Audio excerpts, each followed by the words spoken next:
It is an embarrassment that in the middle of this festive period, refineries are running out of crude supply at a time we're supposed to have reached a stability level. So I want NUPRC, I want the international oil company, IOC, and indigenous companies to understand that this is business accepted, but the country national economic interests also come paramount. And that if we say let's do it the way business should be done, then the refineries should be able to be selling their product maybe at 2,000 naira or 1,500. If any price you get from anywhere in the world you sell, Nigerian citizens will suffer.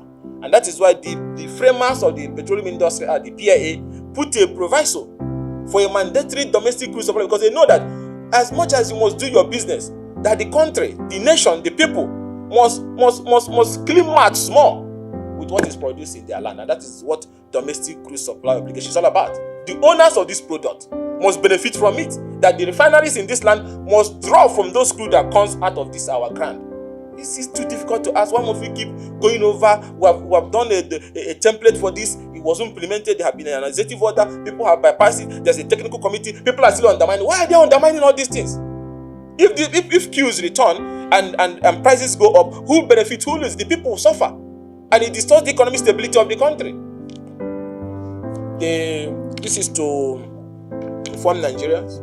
It's not to raise an alarm of the likelihood of PMS price increase if the ongoing challenges that has to do with supply of feedstock is not addressed immediately. Our monitoring and observation unit has alerted us about credible and substantiated concerns pointing to the imminent likelihood that the price of premium motor spirit may go up again. Our findings are grounded in verified supply chain data. This potential price increase is not deliberate, it is a direct, or is going to be a direct consequence of supply side failure that are entirely within the powers of relevant authorities to correct if they act now. Now, we have established from our findings that the Dangote refinery and some of the indigenous refining outfits is receiving a dangerously inadequate volume of crude oil. The refinery, especially Dangote refinery, approximately is expected to receive 21 cargoes. The minimum it should receive from Nigeria is about 14-15 cargoes. What is actually receiving today from our funding is a mere 5 cargoes, way below the minimum threshold to sustain operation and stabilize pump prices. Now, beyond the insufficient quantity, we are also concerned about the quality of the crude that is being delivered. The Nigerian crude supply to the refinery is not of the highest available grade from our finding. So, a refinery of the scale and national importance like Dangote deserves and requires priority access to first-line quality crude oil. It's unacceptable that a refinery processing crude from our own Niger Delta should be receiving substandard quality supply. So an immediate review and correction is required, and I want also the relevant authorities to look into that. Now, but of worrisome is what I want Nigerians to note. Because if there is disruption, if queues return, if prices go up, we should know what is the cause. And the best way is to be responsive and be able to deal with these issues right now. We should be proactive. I don't understand, and our committee don't understand why to have access to this crude, the traders are charging over $18 premium. So let me explain this to Nigeria. If crude is $100 a barrel and you require 1 million barrels, that's 100 million naira. But that's not what Dangote them are paying. They will require them to pay $18 on each barrel.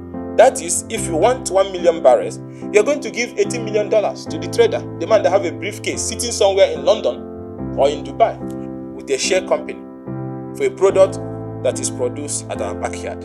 So we want to alert Nigerians to one of the most alarming discoveries in our recent oversight work. that the Dangote refinery and virtually all domestic refineries are being compelled to pay a premium of over $18 per barrel on every cargo of crude. Not to the Nigerian government or NNPC, but to the international trading companies, whether it's Vitol or name all of them. So you produce crude down there in the Niger Delta. You carry your briefcase, you go to London, you pay a trader $18 to a barrel, and you require 1 million barrels, you dash him $18 million for you to be able to do that. If we don't address this today, tomorrow, next tomorrow, I'm talking of days, I'm talking of hours, you don't expect the pump price or the PMS to be at the current price.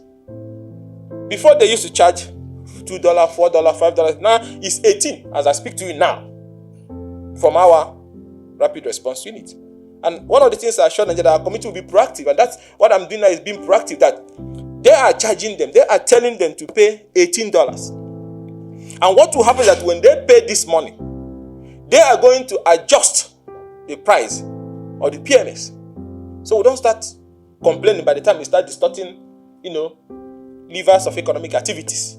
And that is why it's important that the Presidential Committee on the issue of crude supply, that have been doing a fantastic work, should reconvene in the next 48 hours to address the issue of insufficient supply of cargo, address the issue of the $18 premium and other premiums that are charging them, before we get up to next week and the prices go up astronomically.